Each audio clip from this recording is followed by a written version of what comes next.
Servicios informativos.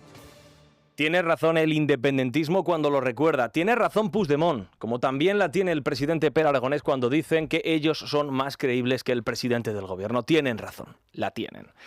Ayer les contamos que el presidente catalán está pidiendo desde el púlpito que le concede ser presidente de la autonomía catalana, está pidiendo que sea Cataluña la que gestione todos los impuestos que se recaudan por allí. Es decir, un cupo catalán al estilo del vasco, que además de profundamente insolidario con el resto de las autonomías, es abiertamente inconstitucional.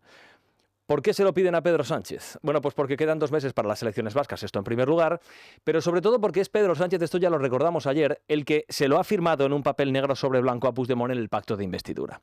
Bueno, el gobierno está haciéndose el sueco, diciendo que esto hay que tratarlo dentro de la financiación autonómica, conversando con el resto de las autonomías, y la vicepresidenta y el ministro del ramo, el ministro Cuerpo de Economía, vinieron a decir que esto que piden los independentistas no es posible. Respondía esta mañana el presidente Aragonés. Bueno, nos decían que la amnistía era imposible y ahora es posible. Por lo tanto, yo creo que en términos de credibilidad somos mucho más creíbles nosotros. Cuando decíamos que sería posible, que sería constitucional, la constitucionalidad de la amnistía pues apareció de golpe y porrazo, cuando las mayorías políticas pues podían favorecer que esta amnistía se pudiera aprobar. Pues es verdad. En términos de credibilidad, los independentistas son bastante más fiables que Pedro Sánchez, porque han ido ordeñando al presidente del gobierno y además lo han hecho siguiendo siempre, mira, en la misma pauta. Los independentistas exigen algo, el gobierno se niega y finalmente se lo termina entregando. Sucedió con los indultos, sucedió con la derogación de la sedición, con la reforma de la malversación, con el traspaso de rodalíes, con la amnistía para unos pocos, que luego fue para todos, que primero fue para delitos muy tasados, pero que luego ha sido para absolutamente todos los delitos y para un periodo temporal muy estricto, que luego se ha ampliado hasta donde los independentistas han ido exigiendo. Este ha sido el itinerario. Los independentistas exigen, el gobierno se niega y finalmente termina entregándoselo. De modo que sí, efectivamente, tiene razón el presidente catalán cuando recuerda que ellos son más creíbles. En otras cosas no. En esto, desde luego que sí. Así que con arreglo a la manera de proceder del gobierno, lo que hoy es imposible e inconstitucional, como es la soberanía fiscal plena para Cataluña, no es descartable que Pedro Sánchez lo convierta en algo perfectamente legal. Así que sí, efectivamente, tienen razón.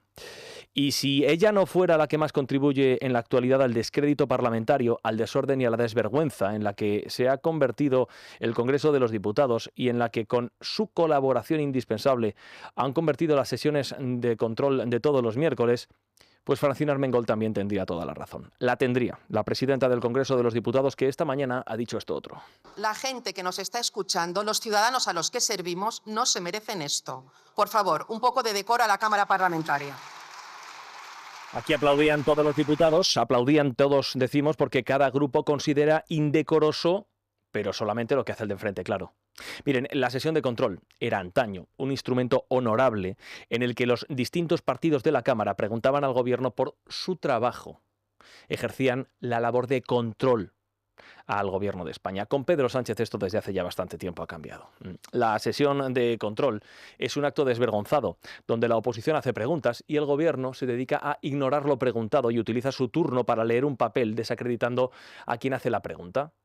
Entonces utilizan ese turno para hablar de la trayectoria personal del que hace la pregunta, para hablar de su pasado, para hablar de los problemas de su partido, para hablar de las miserias de su partido y para hablar de cualquier tipo de cosa que incrimine al de enfrente y que no tenga nada que ver con lo que se ha preguntado.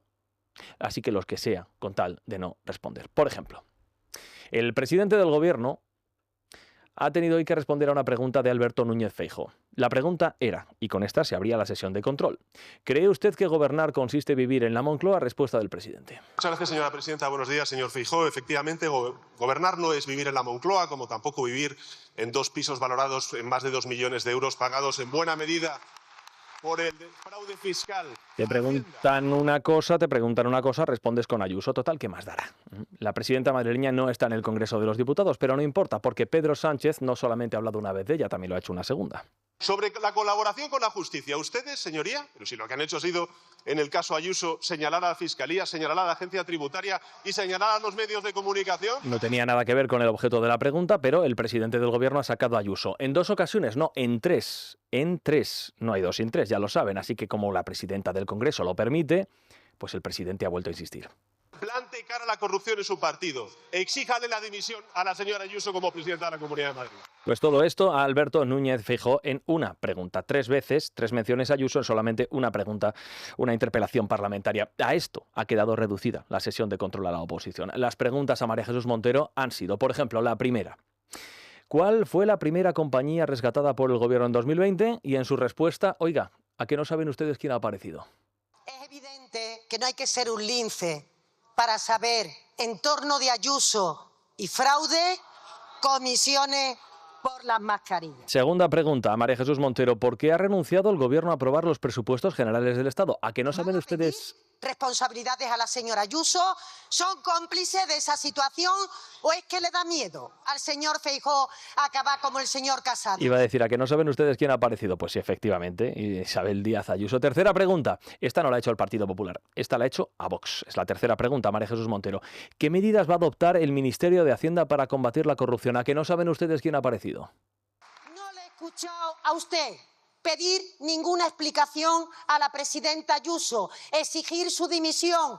Preguntas al ministro de Justicia, Presidencia y Relaciones con las Cortes. La primera, por ejemplo: ¿cómo puede combatir la corrupción un gobierno que fue investido gracias a amnistiar la corrupción? Félix Bolaños ha tenido un recuerdo a que no saben ustedes para quién es su respuesta. Que no hay ningún presidente socialista que viva en una casa de 1 millón de euros que haya sido presuntamente pagada con dinero defraudado al fisco. Segunda pregunta a Bolaños. ¿Considera que ha existido conflicto de interés de algún miembro del gobierno en relación con el rescate de alguna empresa durante la pandemia? Esta es la respuesta. ¿Sabe también lo que hemos comprobado? Hemos comprobado que no hay ningún dirigente socialista que se encuentra en su garaje un Jaguar o un Maserati y que no pregunta. Y como no hay 2 sin 3 tampoco en el caso de Bolaños, la tercera pregunta: ¿hasta dónde va a llegar el gobierno para librar de la cárcel a los socialistas implicados en casos de corrupción? Lo más grave de todo es que ustedes sean capaces de tener el cinismo de decir a los españoles con dificultades para acceder a una vivienda que no van a aplicar la ley de vivienda mientras viven ustedes en casas que se han pagado con dinero defraudado a Hacienda. Gracias. Ahí está, a usted, señor Bolaños. Gracias a usted, hombre. La mención evidentemente a Isabel Díaz Ayuso. Pregunta al ministro de Transportes, Óscar Puente: ¿qué implicación tuvo el Ministerio de Transportes y Movilidad Sostenible en la visita de Delcy Rodríguez a España? Respuesta de Puente: a que no saben quién ha aparecido. El señor Casado fue de frente con la señora Ayuso y aquello le costó el puesto. Usted está siendo muchísimo más hábil. Y pregunta a la ministra de Juventud e Infancia, Sira Rego. La pregunta era: ¿qué medidas está tomando el gobierno para combatir la pobreza infantil? Hasta aquí también ha aparecido Ayuso.